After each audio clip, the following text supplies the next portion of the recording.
மாண்புமிகு உறுப்பினர் செங்கோட்டை. மாண்புமிகு பேரவைத் தலைவர் அவர்களே, ஈரோடு முதல் கோபிச்செட்டிப்பாளையம் வரையிலும் 4 வழிச்சாலைகள் விரிவுபடுத்தப்பட்டன.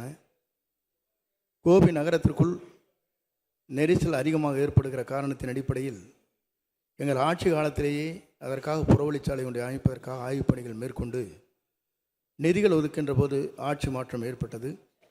இதை தொடர்ந்து அமைச்சரிடத்திலே 4 முறை கேட்கின்ற போது நான் அந்த பகுதிக்கு வந்திருக்கிறேன், ஆகவே இதை உடனடியாக செய்வதற்கு நடவடிக்கை மேற்கொள்ளப்படும் என்று போன நிதியாண்டிலே சொன்னார்கள். ஆனால் அந்த பணிகள் இன்னும் நிறைவேற்றப்படவில்லை. ஆகவே அந்த பணிகளை நிறைவேற்றுவதற்கு அரசு முன்வருமா என்பதை உங்கள் மூலமாக அறிய விரும்புகிறேன். மாண்புமிகு அமைச்சர்.